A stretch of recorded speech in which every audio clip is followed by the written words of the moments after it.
الرحيم الحمد لله رب العالمين والصلاة والسلام على أشرف الأنبياء والمرسلين سيدنا محمد وعلى آله وأصحابه وسلم تسليما سبحانك اللهم لا علم لنا إلا ما علمتنا إنك أنت العليم الحكيم اللهم فقهنا في ديننا ووفقنا للعمل بما علمتنا وزدنا علما وارزقنا الإخلاص في القول والعمل برحمتك يا أرحم الراحمين يا رب العالمين. Chers frères et sœurs, salam alaikum wa rahmatullahi ta'ala wa barakatuh. Donc, l'amour du prophète sallallahu alayhi wa sallam comme une exigence de la foi. En fait, il faut savoir pourquoi aimer le prophète Mohammed sallallahu alayhi wa sallam. En fait, pour que vous compreniez pourquoi aimer le prophète sallallahu alayhi wa sallam, il faut savoir que l'amour du prophète sallallahu alayhi wa sallam donc, découle de l'amour d'Allah subhanahu wa ta'ala. Donc, mais pour qu'on comprenne bien pourquoi Allah subhanahu wa ta'ala et son messager doivent être aimés de nous plus que toute autre chose. Imam Ghazali rahimahullah dans son ouvrage Ihya Ulumuddin, Révivification des sciences religieuses. Dans ce grand ouvrage, Imam Ghazali a un chapitre qu'il a consacré à l'amour de Dieu. Donc, dans ce chapitre, il explique en fait pourquoi on aime. En fait, subhanallah, c'est une approche philosophique, si vous voulez. Il explique pourquoi aimer Dieu. Donc, après, je vais vous expliquer pourquoi aimer le prophète sallallahu alayhi wa sallam. Imam Ghazali, il nous dit, quand vous regardez, les raisons qui font qu'on aime sont au nombre de 5.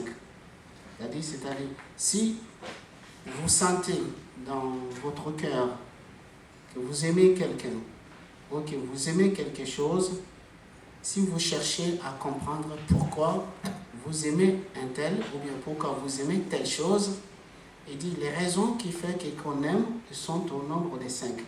C'est-à-dire toujours quand vous allez chercher la raison qui fait que vous aimez quelqu'un ou quelque chose, vous allez trouver l'une de ces 5 raisons ou 2 raisons qui font que vous aimez. Il dit la première raison qui fait qu'on aime, il dit c'est l'amour de soi.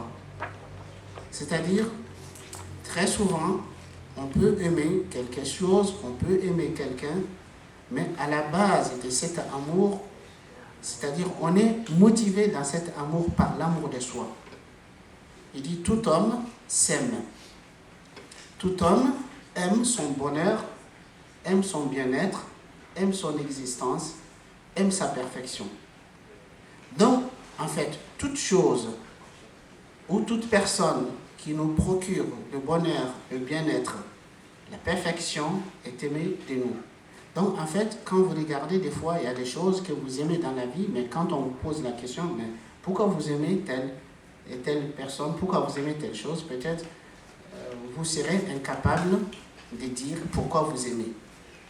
Par exemple, si je pose une question, en général, tout homme aime ses parents, ses proches, son père, sa mère, ses frères et sœurs, donc son entourage, d'une manière générale, on aime ses proches.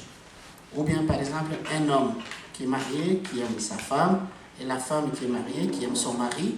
Mais si vous vous posez la question, mais pourquoi cet amour? En réalité, cet amour est motivé par l'amour de soi. L'amour de son père, sa mère, son frère, sa sœur, ses enfants, son entourage, cet amour est motivé par l'amour de soi. Puisqu'on s'aime, donc on aime ses parents, puisque ses parents, ça nous procure de bonheur, ça nous procure de bien-être. On aime son conjoint, puisque ça nous procure de bonheur, de bien-être et de perfectionnement. Donc, par exemple, celui qui aime la science, il aime la science, puisque la science lui permet de se perfectionner, d'être meilleur. Donc, vous voyez, la première raison d'aimer, c'est aimer, et cet amour est motivé par l'amour de soi.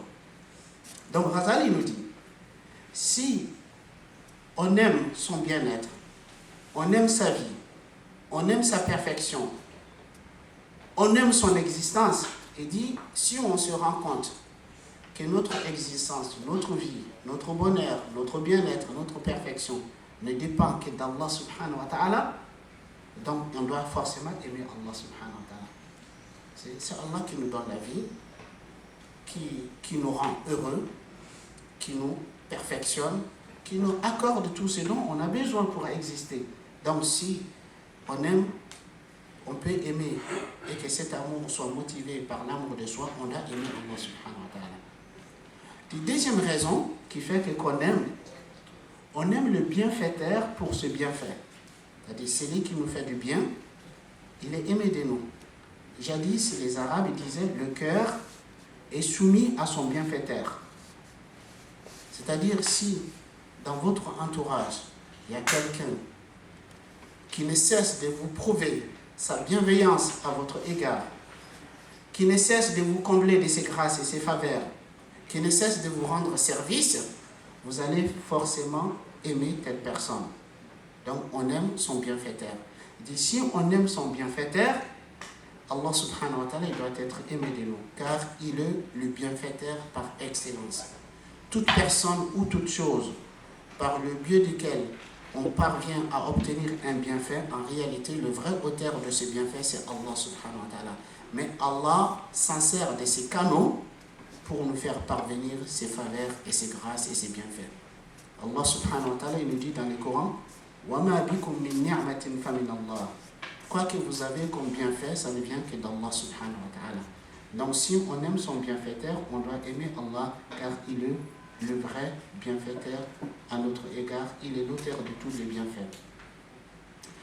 Troisième raison, il dit, on aime le bienfaiteur même sans profiter de ses bienfaits. C'est-à-dire quelqu'un qu'on connaît étant bienfaiteur, étant bienfaisant, est aimé même si on n'a pas profité de ce bienfait. Imam Ghazali nous dit par exemple, si un ami, un proche qui vient d'un voyage, d'un long voyage, et d'un pays que vous n'arrivez même pas à situer ce pays sur la carte, qui vous dit, je viens de tel pays, qui vous dit, mais lors de ce voyage, j'ai rencontré une personne, je n'ai jamais vu quelqu'un comme cette personne, aussi généreux, aussi bienveillant, aussi serviable, aussi agréable, et qui commence à citer les qualités de cette personne. Il dit, vous allez forcément ressentir dans vos cœurs un penchant vers cette personne que vous ne savez même pas à quoi il ressemble. Vous n'avez rien profité de lui, mais étant donné c'est quelqu'un de bien, vous l'aimez pour ses biens, puisqu'il est bien, il est bienfaisant, il est bienfaiteur. Donc en réalité, toute personne qui est bienfaisant, c'est Allah qui lui a rendu bienfaisant. Donc le bienfaisant par excellence, c'est Allah subhanahu wa ta'ala. D'ici on aime le bienfaisant ou le bienfaiteur, puisqu'il est bienfaisant, Allah il doit être aimé de nous. Quatrième raison, il dit on aime pour la beauté. L'être humain par nature, on aime tout ce qui est beau. Les belles choses, ils sont aimés de l'homme naturellement.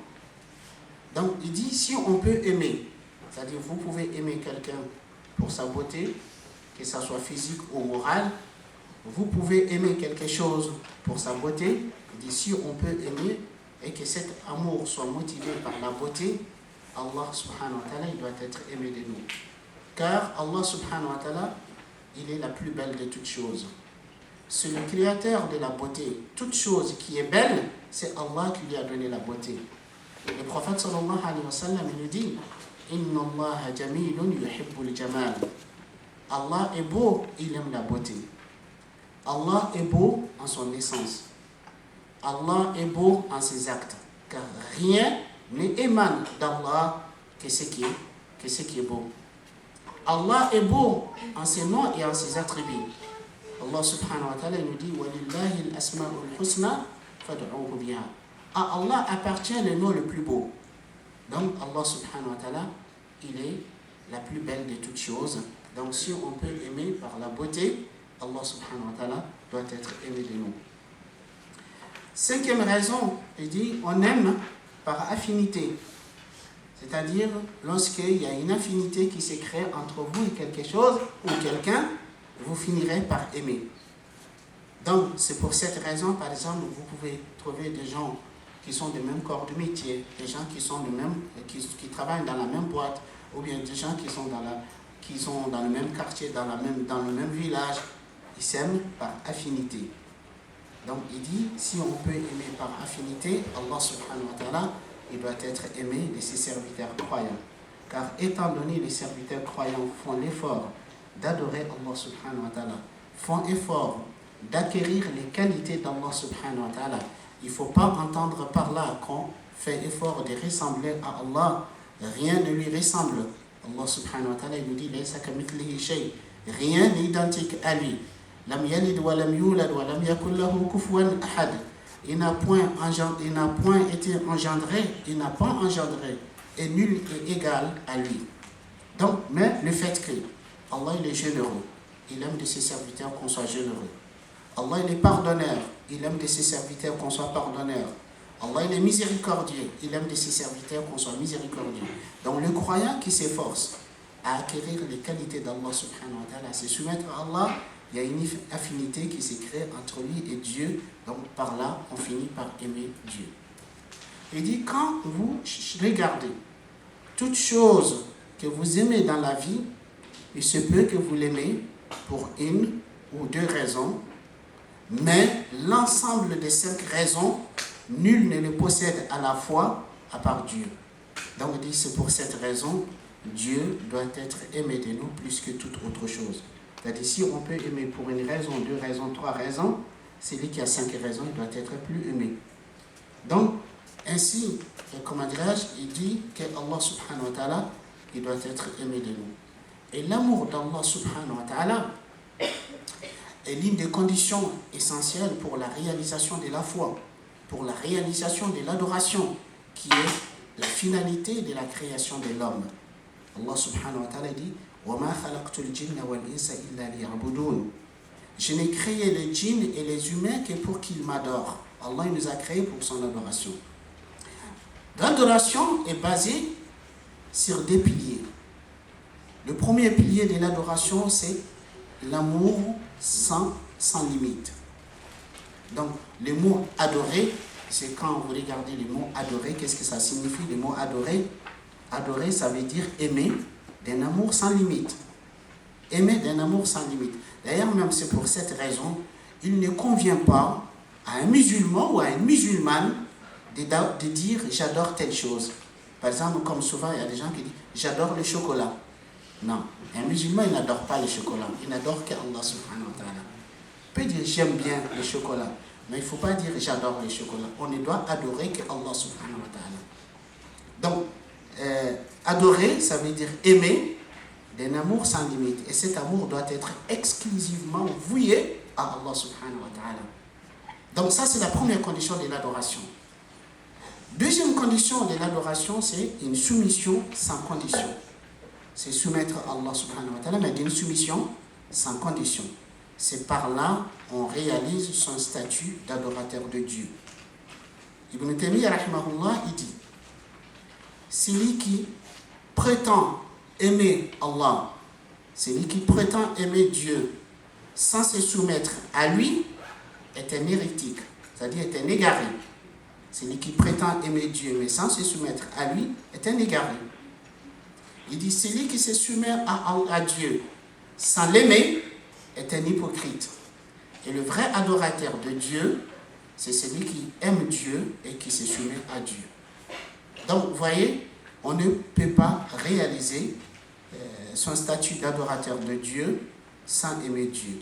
Donc, en fait, l'amour du prophète sallallahu alayhi wa sallam est aussi l'un des fondements, l'un des piliers de la foi et de la croyance.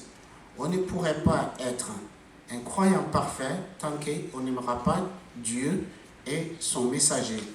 Et tant que Allah est son messager, ils ne seront pas aimés de nous plus que toute autre chose qu'on peut aimer dans la vie. C'est pour cette raison, Allah subhanahu wa ta'ala, il dit dans le Coran, dans Surat Tawbah, Surat 9, verset 24, Allah subhanahu wa ta'ala dit قُلْ إِنْ كَانَ آبَاؤُكُمْ وَأَبْنَاؤُكُمْ وَإِخْوَانُكُمْ وَأَزْوَاجُكُمْ وَعَشِيرَتُكُمْ وَأَمْوَالٌ اقْتَرَفْتُمُوهَا وتجارة تخشون كسادها ومساكن ترضونها أحب إليكم من الله ورسوله وجهاد في سبيله فتربصوا حتى يأتي الله بأمره والله لا يهدي القوم الفاسقين. Allah subhanahu wa ta'ala dit, si vos pères, vos enfants, vos frères, vos épouses, vos clans, le bien que vous avez gagné, les négoces dont vous craignez le déclin, les demeures qui vous sont agréables, sont plus chers à vous que Dieu et son messager, et la lutte dans les sentiers d'Allah, alors attendez que Dieu fasse venir son commandement. Allah ne guide pas des gens pervers. Donc, dans ces versets, quand vous regardez, Allah subhanahu wa ta'ala cite un certain nombre de choses qui sont aimées de l'homme naturellement. On ne fait pas l'effort pour aimer ses parents. On ne fait pas l'effort pour aimer ses enfants. On ne fait pas l'effort pour aimer ses proches, ses frères et sœurs, son entourage et son clan, le bien qu'on a trimé pour gagner, la demeure qu'on a construite. Donc, tous ceux-là sont aimés de l'homme par nature.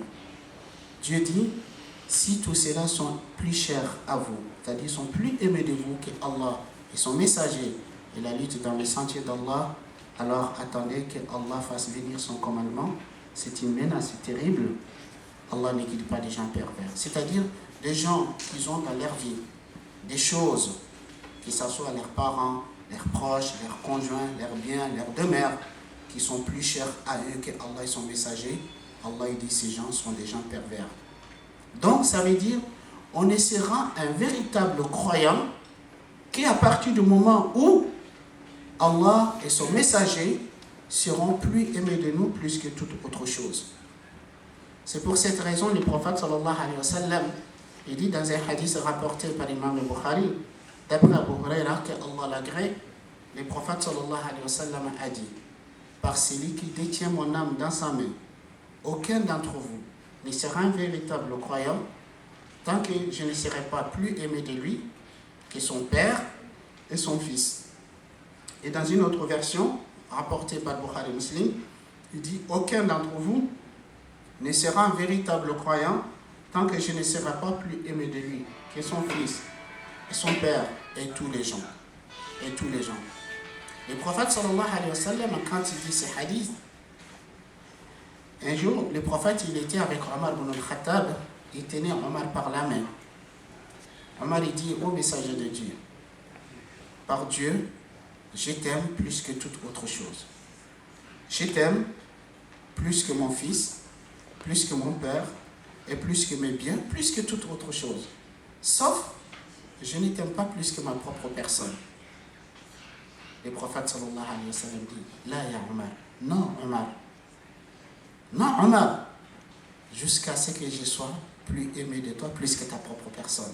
Ça veut dire, tu ne seras pas un parfait croyant jusqu'à ce que je sois aimé de toi, plus que ta propre personne. Après, Omar, il réfléchit, il dit au messager d'Allah, maintenant, je t'aime plus que toute autre chose, je t'aime plus que même ma propre personne. Le prophète sallallahu alayhi wa sallam dit, Al-ana ya Omar. Il dit, maintenant Omar, maintenant tu as su ce qu'il fallait dire, maintenant tu as su ce qu'il fallait faire. Donc, vous voyez, c'est clair, c'est évident que l'amour du prophète sallallahu alayhi wa sallam est une exigence, est une condition de la foi. C'est uniquement quand on atteindra ce niveau, c'est vrai, qu'on parviendra à goûter à la douceur de la foi, qu'on connaîtra la douceur de la foi. La foi a une douceur, la foi a un goût, mais qui est indescriptible, on ne peut pas le décrire. À quoi il ressemble, il faut le goûter pour savoir. Le prophète sallallahu alayhi wa sallam, il dit dans un hadith rapporté par Bukhari et Muslim d'après Anas ibn Malik, le prophète sallallahu alayhi wa sallam dit Thalathun man kunna fihi wajada bihinna halawat al-iman an yakuna Allah wa rasuluhu ahabba ilayhi mimma siwahuma an yuhibba al-mar'a la yuhibbuhu illa lillah wa an yakrah an ya'uda fi al-kufr ba'da idh anqadhahu Allah minhu kama yakrah an yuqdhafa fi an-nar. Le prophète sallallahu alayhi wa sallam dit trois choses, c'est-à-dire trois qualités. Qui réunira ces trois qualités, il connaîtra la douceur de la foi. le fait d'aimer Allah et son messager plus que toute autre chose. Aimer une personne rien que pour Dieu. Et le fait d'avoir l'aversion, de retourner dans l'état d'impiété, après que Allah nous en a sauvés, comme on a l'aversion qu'on soit jeté dans le feu. On déteste de retourner dans la mécréance, comme on déteste qu'on soit jeté dans le feu. Ces trois qualités, quiconque qui a ces trois qualités connaîtra la douceur de la foi. Aimer Allah et son messager plus que toute autre chose. Aimer une personne rien que pour Dieu. Et le fait d'avoir l'aversion, de retourner dans la mécréance, comme après que Allah nous en a sauvés, et comme on a l'aversion qu'on soit jeté dans le feu. Maintenant, qu'est-ce qui doit nous motiver pour aimer le prophète sallallahu alayhi wa sallam? Quels sont les facteurs qui doivent motiver un musulman, un croyant, à aimer le prophète sallallahu alayhi wa sallam? Premièrement, première raison, comme je vous disais, l'amour du prophète sallallahu alayhi wa sallam découle de l'amour d'Allah subhanahu wa ta'ala, qui est l'une des conditions de la foi. Donc ça veut dire, si on aime Allah, on doit forcément aimer le prophète sallallahu alayhi wa sallam. Imam Ibn al-Qayyim rahimahullah, il dit وَكُلُّ مَحَبَّةٍ وَتَعْظِيمٍ لِلْبَشَرِ إِنَّمَا تَجُوزُ تَبْعًا لِمَحَبَّةِ اللَّهِ وَتَعْظِيمِهِ كمحبة رسوله صلى الله عليه وسلم وتعظيمه فإن أمته يحبونه لمحبة الله ويعظمونه ويجلونه لإجلال الله له فهي محبة لله ومن موجبات محبة الله. Ibn Qayyim dit, tout amour et toute vénération pour un être humain n'est permis que suivant l'amour d'Allah et la vénération d'Allah.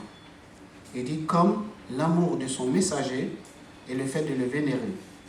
Ils disent car certes sa communauté l'aime par l'amour de Dieu. Il le vénère par la vénération de Dieu pour lui. Il dit donc c'est un amour pour Dieu et qui fait partie des exigences de l'amour de Dieu. Donc ça c'est la première raison. C'est pour cette raison le prophète sallallahu alayhi wa sallam, il dit dans un hadith rapporté par l'imam al-Tirmidhi d'après Abdullah ibn Abbas radiyallahu anhu, قال رسول الله صلى الله عليه وسلم أحب الله لما يغذوكم من نعمه وأحبوني بحب الله وأحب أهل بيتي بحبي. Le prophète sallallahu alayhi wa sallam dit aimez Allah pour ses bienfaits. C'est-à-dire si l'un d'entre nous on prend un tout petit peu de temps de méditer, de réfléchir, de voir tout ce que Allah nous comble de faveurs, de grâces, si on est reconnaissant, si on n'est pas des gens ingrats, forcément ça doit nous motiver à aimer Allah subhanahu wa ta'ala. Dans la vie, comme je vous disais, quand autour de vous, il y a une personne qui vous rend des services, qui se montre bienveillant, généreux à votre égard, vous allez aimer. Mais pourquoi vous oubliez les vrais auteurs de bienfaits? Qui t'a donné la vie? Qui te donne la santé? Qui te donne la paix, la sécurité? Qui te donne ton entourage, tes parents, tes amis, tes proches? Tout ce que tu as dans la vie, qui est-ce qui t'a donné? Quelqu'un qui te rend un service une fois, tu lui dis merci 10 fois. Et Allah qui ne cesse de t'accorder ses faveurs, ses grâces à chaque instant, tu oublies de lui dire merci. Et c'est juste. Donc, il dit, aimez Allah pour ses bienfaits. Et aimez-moi par votre amour pour Dieu. Et aimez les membres de ma famille pour votre amour pour moi. C'est-à-dire, si vous aimez Allah, vous devrez m'aimer. Si vous m'aimez, vous devrez aimer les membres de ma famille. Donc, ça c'est la première raison. Donc, deuxième raison, comme j'ai dit, l'homme aime tout ce qui est beau. La beauté est aimée de l'homme par nature. Donc si on peut aimer quelqu'un pour sa beauté, que ce soit la beauté physique ou que ce soit la beauté morale, le messager d'Allah sallallahu alayhi wa sallam, il doit être la personne la plus aimée de nous. Car le prophète sallallahu alayhi wa sallam était la plus belle des créatures d'Allah subhanahu wa ta'ala. Muhammad sallallahu alayhi wa sallam est la plus belle des créatures d'Allah subhanahu wa ta'ala. Les prophètes étaient beaux physiquement et les prophètes sallallahu alayhi wa sallam étaient beaux moralement. Donc, juste quelques témoignages des compagnons du prophète sallallahu alayhi wa sallam qui décrit la beauté physique du prophète sallallahu alayhi wa sallam. Abu Huraira, ses grands compagnons, il disait: je n'ai rien vu aussi belle, aussi beau que le messager de Dieu. Il dit: je n'ai rien vu aussi beau que le messager de Dieu. C'est comme s'il y avait un soleil qui brillait sur son visage. C'est-à-dire son visage était tellement rayonnant, tellement illuminé, on dirait qu'il y a un soleil c'est comme il y a un soleil qui brille sur son visage. Et Ali, radiallahu anhu, Ali qui est le cousin du prophète sallallahu alayhi wa sallam et son gendre, quand il décrivait le prophète sallallahu alayhi wa sallam, il disait ceci: il était le plus généreux des hommes et le plus joyeux. Il était le plus généreux des hommes et le plus joyeux. Il était le plus véridique des langages. Il était le plus doux dans sa relation. Il était le plus noble dans ses rapports. Celui qui le voit à première vue, il le craindra. C'est-à-dire, il était tellement impressionnant, tellement il avait des charismes. Il dit: celui qui le voit à première vue, il le craindra. Mais celui qui le connaîtra de près, il l'aimera. Il dit: celui qui veut décrire, il pourrait dire: je n'ai jamais vu quelque chose, ni avant lui, ni après lui, comme lui. Voyez, subhanallah, comment Ali décrit, il dit: il était le plus généreux des hommes, le plus joyeux des hommes, le plus véridique des langages, le plus doux dans ses relations et le plus noble dans ses rapports. Celui qui le voit à première vue, il le craindra. Et celui qui le connaîtra de près, il l'aimera forcément. Et celui qui veut le décrire, il pourrait dire: je n'ai jamais vu quelque chose, ni avant lui, ni après lui, comme lui. Donc ainsi aussi, Ma'bad, cette dame qui habitait dans le désert lors de l'hijra, lors de l'immigration du prophète sallallahu alayhi wa sallam, les prophètes et Abu Bakr, ils sont passés près de sa tente à un moment où ils avaient épuisé leur approvisionnement et ils vont vers cette dame, il lui dit: as-tu quelque chose à nous vendre ou bien à nous donner?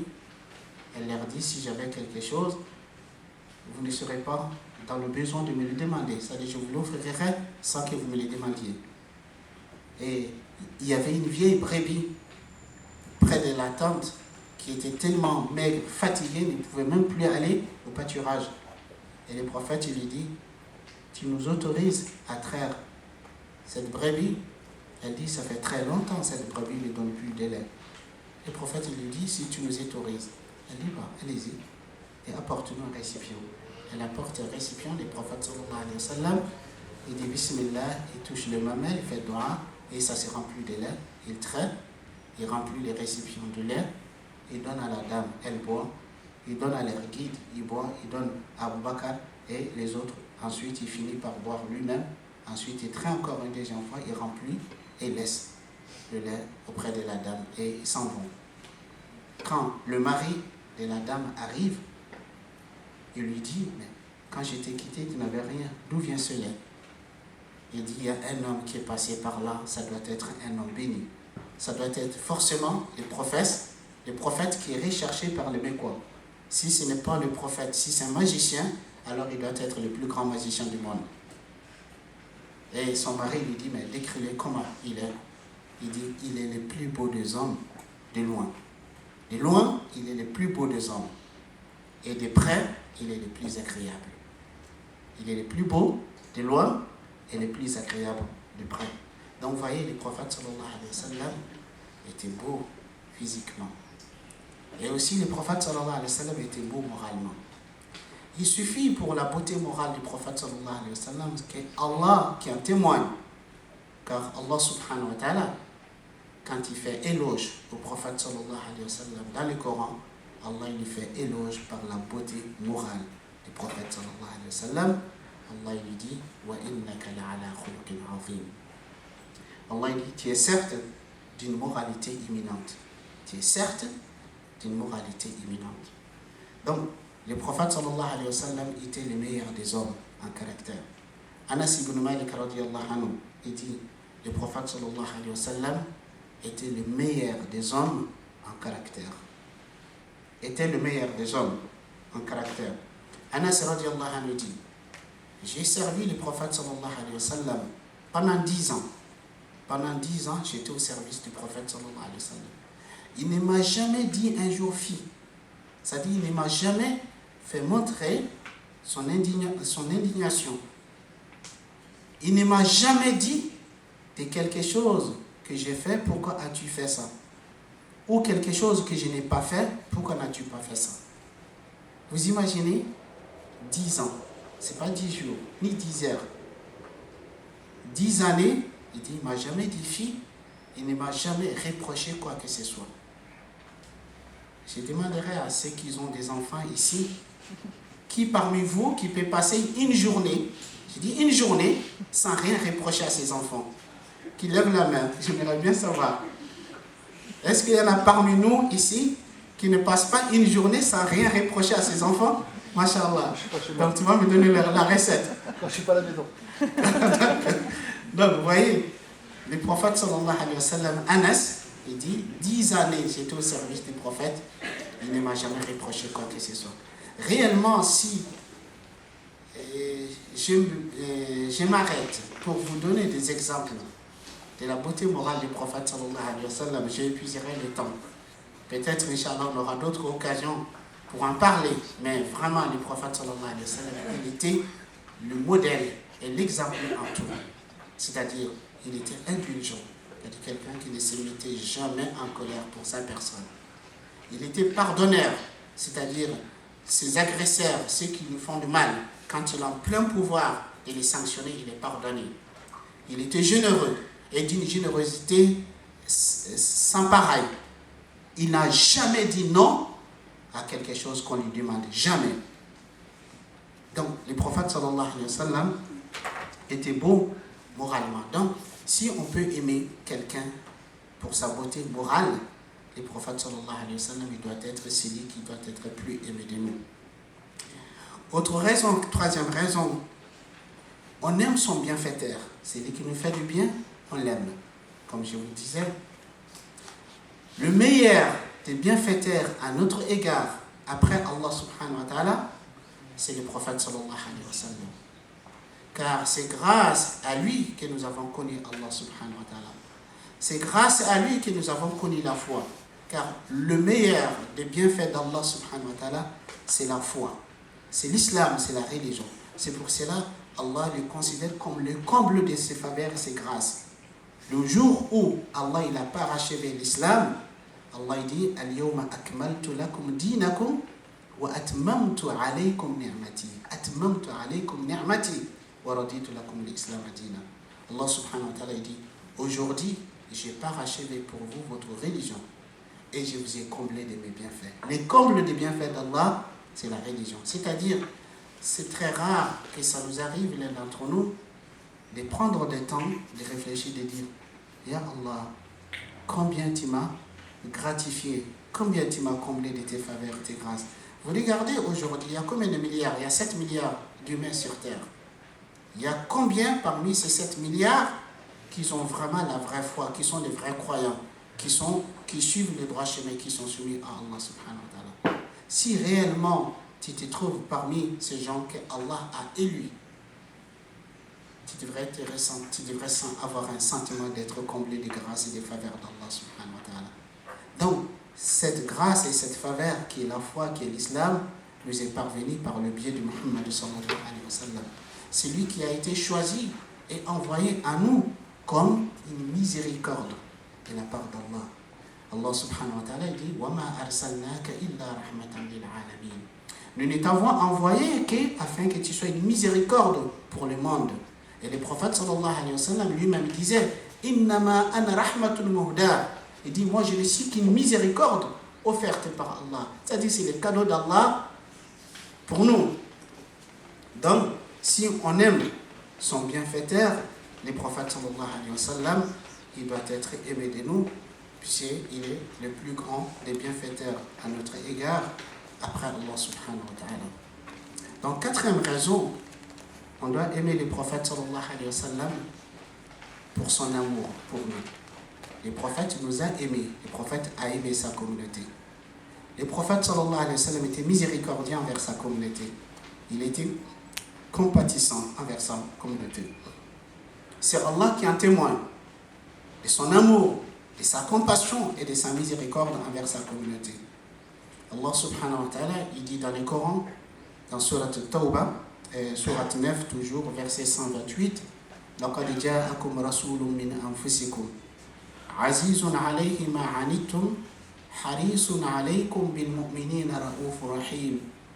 Allah subhanahu wa ta'ala, il dit, certes, un messager pris parmi vous est venu à vous, auquel pèsent lourd les difficultés que vous subissez, qui est plein de sollicitude pour vous et qui est compatissant et miséricordieux envers les croyants. Donc le prophète sallallahu alayhi wa sallam, il a aimé sa communauté et il a prouvé aussi qu'il aime sa communauté. Et parmi ses preuves, une nuit, le prophète sallallahu alayhi wa sallam, il s'élève pour prier. Et le prophète sallallahu alayhi wa sallam, dans sa prière, il est arrivé à la fin de Surat al-Ma'ida. Et quand il a récité ces versets, les versets de Surat al-Ma'ida, où Allah subhanahu wa ta'ala, en fait, il dit,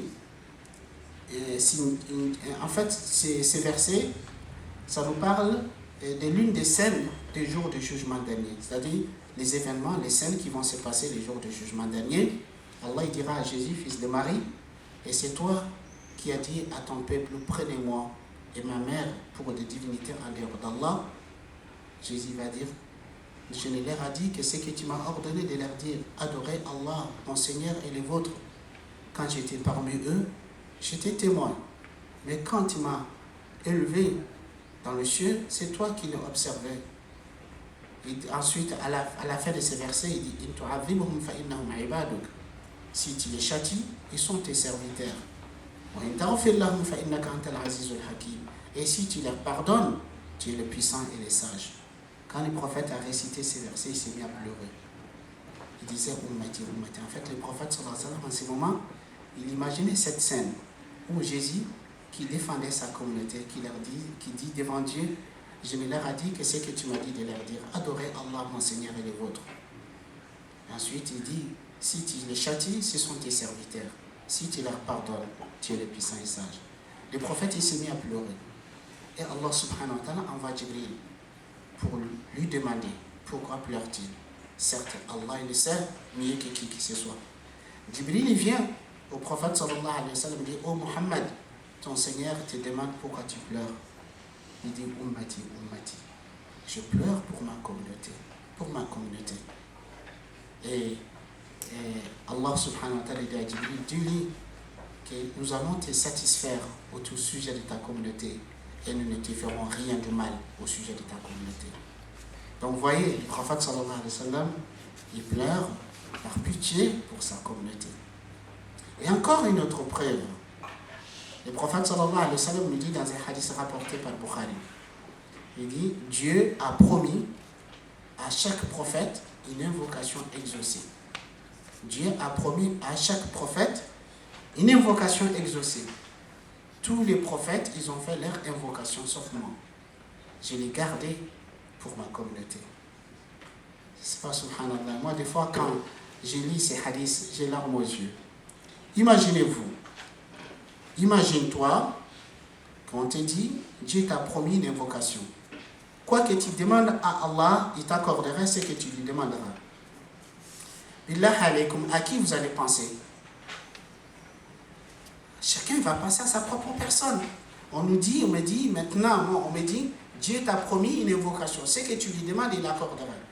Je ne pense pas que je vais penser à mon père ou à ma mère ou à mes enfants.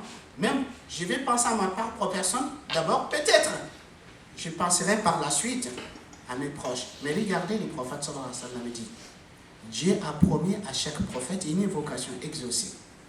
Et tous les prophètes et tous les messagers, ils ont fait leur invocation, sauf moi. Je l'ai gardé pour intercession pour ma communauté. C'est-à-dire, il fait preuve de l'altruisme. Cela n'est-elle pas une preuve de son amour pour nous, pour sa communauté? Donc, c'est lui qui vous prouve, qui vous aime. Est-ce que vous devrez l'aimer ou non? Certes, on doit l'aimer. Donc, vous voyez, tout cela, ce sont, comment dirais-je, des preuves de l'amour du prophète sallallahu alayhi wa sallam pour nous. Et aussi, on voit que les prophètes sallallahu alayhi wa sallam, pour cette raison, ils s'abstenaient des fois de certaines adorations par la crainte que ça ne devienne une obligation. Par exemple, comme la prière de Tarawih, les prières nocturnes pendant le mois de Ramadan, les prophètes, il a fait 1 ou 2 fois, ou 3 fois, il s'arrêtait de le faire par la crainte que ça devienne une obligation, par compassion pour sa communauté. Donc maintenant, que faut-il faire pour aimer les prophètes sallallahu alayhi wa sallam? Je crois, chaque musulman, chaque croyant, sincère, il s'est dit, j'aimerais aimer les prophètes. J'aimerais que les prophètes soient aimés de moi plus que toute autre chose. Mais comment? Que faut-il faire pour y parvenir? En fait, pour parvenir à l'amour du prophète sallallahu alayhi wa sallam, premièrement, c'est le fait d'obéir à ses ordres et à ses interdictions. C'est conformer à ses enseignements. Allah subhanahu wa ta'ala, il nous dit قُلْ إِن كُنْتُمْ تُحِبُّونَ اللَّهَ فَاتَّبِعُونِي يُحْبِبْكُمُ اللَّهُ. Dis si vous aimez Allah, suivez-moi, Allah vous aimera. Tu aimerais aimer le prophète, suis ses ordres. Conforme-toi à son enseignement, tu l'aimeras. Et aussi le fait que tu te conformes à ses ordres, à ses enseignements, c'est une preuve, c'est un signe de l'amour pour lui. Car quand on aime, on obéit à son bien-aimé. Deuxièmement, c'est le fait de suivre son modèle. Suivre le modèle du prophète sallallahu alayhi wa sallam. Aimer lui ressembler. Car tout homme qui aime une personne, il aime lui ressembler. Il aime le prendre comme modèle. Donc ainsi, Allah nous ordonne dans le Coran de prendre le prophète sallallahu alayhi wa sallam comme un exemple, comme modèle. Car il est l'exemple, le modèle parfait. Allah subhanahu wa ta'ala, il dit dans le Coran, لَقَدْ كَانَ لَكُمْ فِي رَسُولِ اللَّهِ أُسْوَةٌ حَسَنَةٌ لِمَنْ كَانَ يَرْجُو اللَّهَ وَالْيَوْمَ الْآخِرَ وَذَكَرَ اللَّهَ كَثِيرًا. Certes, vous avez dans le messager d'Allah un excellent modèle à suivre pour quiconque espère en Allah et au jour dernier et invoque Allah fréquemment. Aujourd'hui, quand vous regardez des gens qui sont fans d'un chanteur ou d'une chanteuse, ils aiment bien lui ressembler, s'habiller comme lui, ou comme elle, marcher comme lui ou comme elle, manger comme lui ou comme elle. Donc pareil, si on aime les prophètes sallallahu alayhi wa sallam, on doit aimer lui ressembler. Mais quand je dis aimer ressembler au prophète sallallahu alayhi wa sallam, malheureusement, certains gens, ils ont réduit le fait de suivre le modèle du prophète sallallahu alayhi wa sallam, l'exemple du prophète sallallahu alayhi wa sallam, à quelques aspects d'apparence, mais sans incarner, sans intégrer les valeurs morales, les qualités morales du prophète sallallahu alayhi wa sallam. En fait, il faut savoir ce qui est plus important. Ce n'est pas les aspects physiques, les aspects, apparents. Car le prophète sallallahu alayhi wa sallam nous dit, Dieu ne regarde pas vos physiques, ni vos apparences, mais il regarde vos cœurs et vos actes. Et le prophète sallallahu alayhi wa sallam, Anas, il nous dit, un jour le prophète m'a dit, oh mon fils, parlant d'Anas, puisque comme j'ai dit, Anas, il a été élevé chez le prophète sallallahu alayhi wa sallam. Le prophète il dit, oh mon fils, si tu peux, chaque nuit, au moment où, chaque matin, chaque soir, de ne rien avoir comme rancœur, comme colère, comme haine, comme jalousie, si tu peux à ne rien avoir dans ton cœur à l'égard de qui que ce soit parmi les croyants, fais-le, car ceci fait partie de ma tradition. Et celui qui fait vivre ma tradition, il m'aura aimé. Et celui qui m'aime, il sera avec moi au paradis. Celui qui m'aime, il sera avec moi au paradis. Donc regardez qu'est-ce que le prophète sallallahu alayhi wa sallam recommande à Anas. Troisièmement, c'est le fait d'avoir du respect, de vénérer le prophète sallallahu alayhi wa sallam. Et le respect et la vénération du prophète sallallahu alayhi wa sallam, c'est le fait de respecter son enseignement, sa religion. Donc normalement, si nous aimons le prophète sallallahu alayhi wa sallam, nous devrons défendre sa cause, qui est l'islam. Et défendre l'islam, ce n'est pas par les paroles, ce n'est pas par le slogan. Défendre l'islam, c'est le fait d'incarner l'islam, d'être digne de ce nom, de se montrer réellement musulman digne de ce nom. Et les compagnons du prophète sallallahu alayhi wa sallam, ils avaient ce respect, ils avaient cette vénération pour le prophète sallallahu alayhi wa sallam. Amr ibn al-As radiyallahu anhu, il dit, personne n'était plus aimé de moi plus que le messager de Dieu. Et personne n'était aussi grand à mes yeux comme le prophète sallallahu alayhi wa sallam. Il dit, tellement j'avais de respect pour lui, je ne pouvais pas le fixer de regard. Tellement je l'aimais et j'avais de respect pour lui, je ne pouvais pas le fixer de regard. Et si on me demande de le décrire, je serais incapable de le faire. Regardez, subhanallah, il a vécu toute sa vie avec le prophète. Il dit, si on me demande de le décrire, je ne saurais pas le décrire, car je ne pouvais pas le fixer par respect pour lui. Il dit, si je mourrais dans cet état, j'aurais espéré d'être des nombres de gens du paradis. Donc, les compagnons, ils avaient des respects, des vénérations pour le prophète sallallahu alayhi wa sallam. Et Imam Malik ibn Anas, radiyallahu anhu, on disait qu'Imam Malik, à Médine, il marchait pieds nus. Il ne marchait jamais avec des chaussures à Médine. Et quand on l'interrogeait, mais pourquoi tu fais ça? Il dit, je ne peux pas me permettre de fouler une terre avec mes chaussures sous laquelle est couché le prophète sallallahu alayhi wa sallam. Et quand il enseignait dans la mosquée du prophète sallallahu alayhi wa sallam, il baissait sa voix. Il ne levait jamais la voix quand il enseignait dans la mosquée. Et quand on lui demande, il dit, Allah, il dit, Ya ayyuhalladhina amanu, la tarfa'u aswatakum fawqa sawti an-nabi. Oh, vous les croyants, ne levez pas la voix au-dessus de la voix du prophète sallallahu alayhi wa sallam. Donc ainsi, les compagnons, ainsi la génération qui venait après les compagnons, ils avaient des respects, des vénérations pour le prophète sallallahu alayhi wa sallam.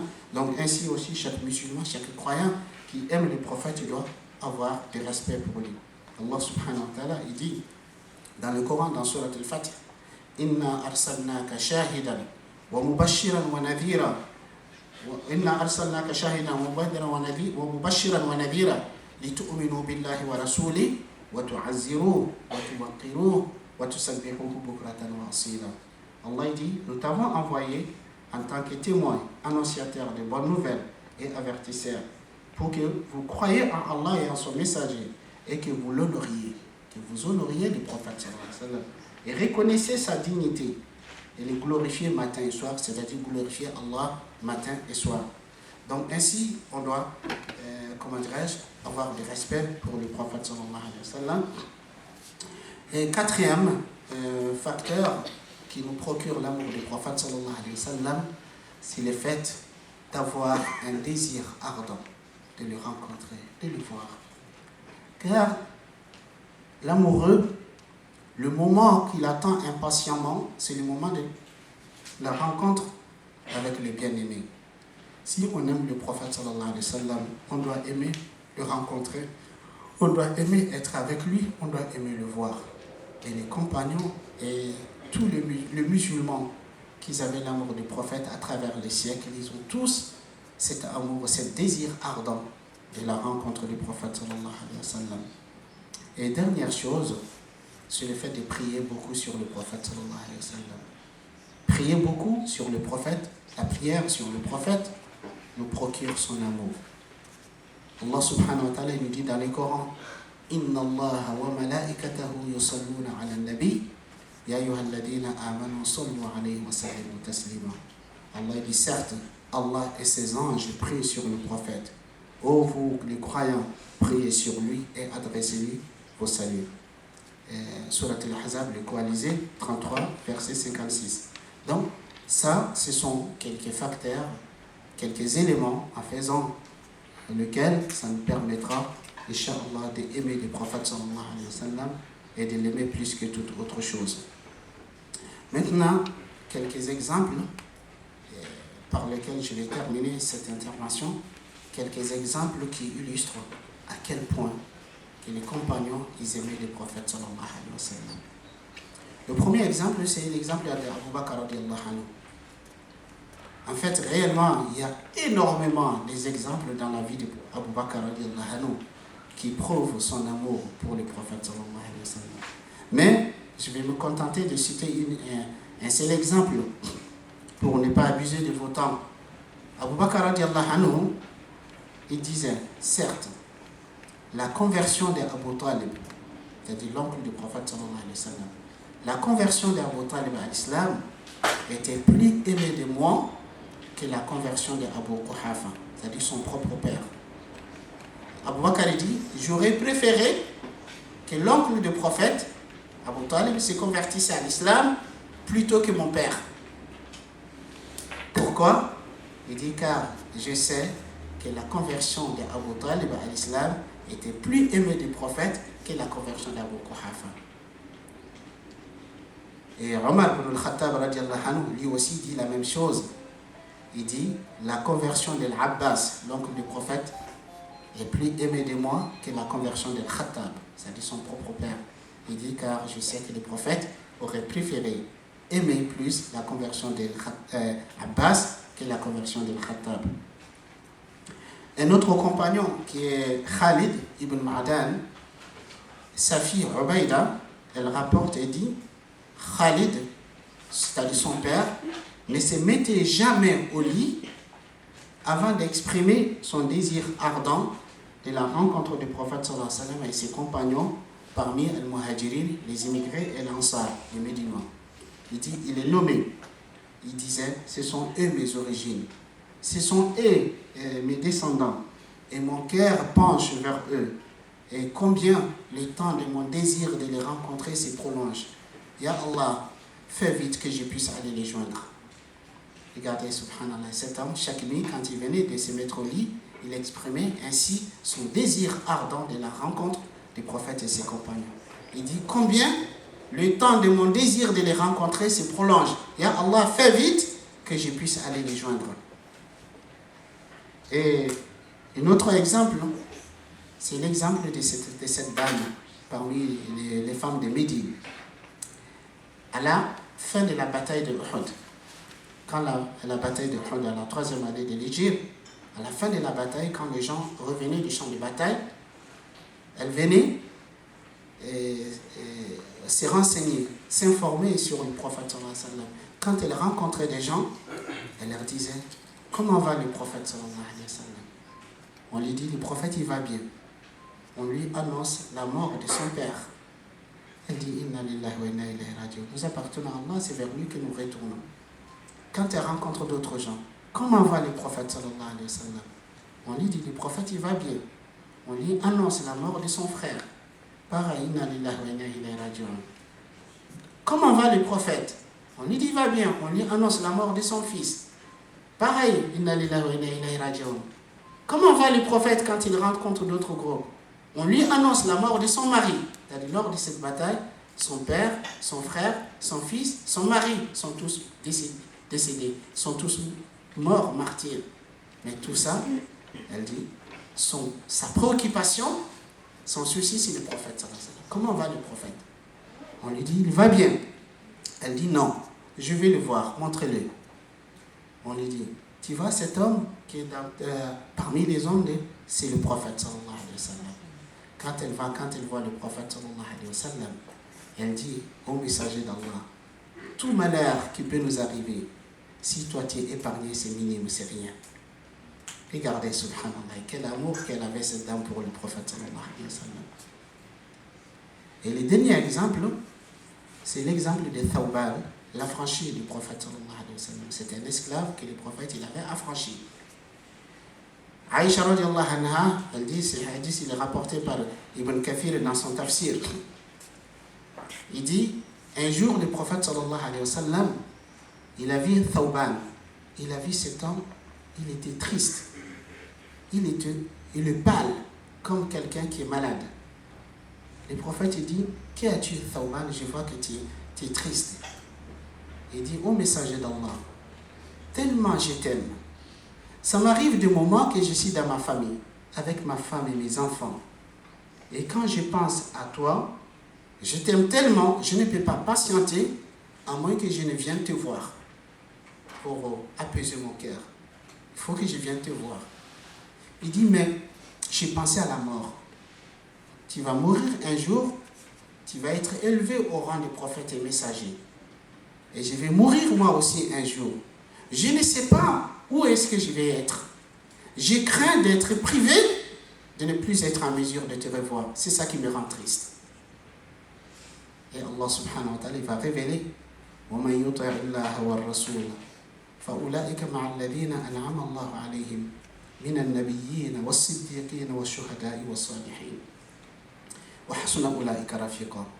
Quiconque qui obéit à Allah et à son messager, ceux-là seront avec ceux que Allah les a comblés de ses bienfaits, parmi les prophètes, les véridiques, les martyrs et les vertueux. Et quelle bonne compagnie.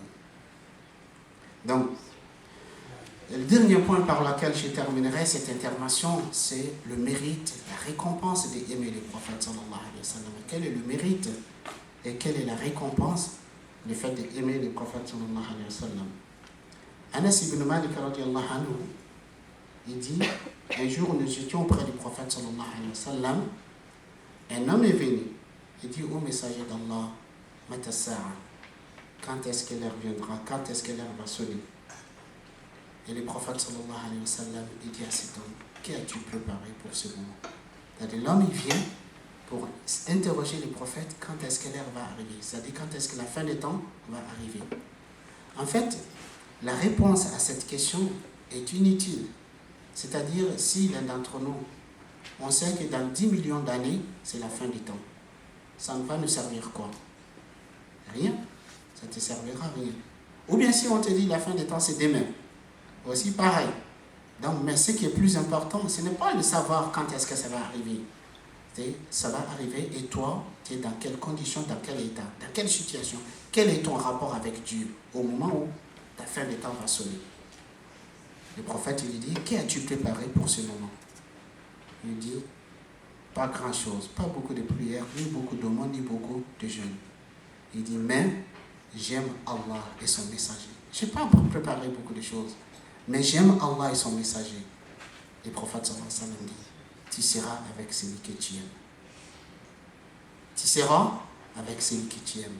Anas dit, nous n'avons jamais été heureux, aussi contents d'une question qui a été posée au prophète sallallahu alayhi wa sallam, comme nous avons été contents de cette réponse donnée par le prophète sallallahu alayhi wa sallam.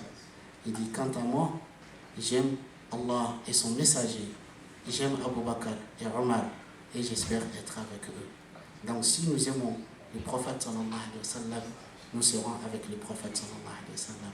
Qu'Allah nous accorde son amour et l'amour de son prophète sallallahu alayhi wa sallam, et l'amour de ceux qui aiment Allah et son messager, et l'amour de et l'amour des les bonnes œuvres, les bonnes actions qui nous permettent de parvenir à aimer Allah et son messager. Et je vous remercie pour votre écoute. Barakallahu fikum. Assalamu alaikum wa rahmatullah.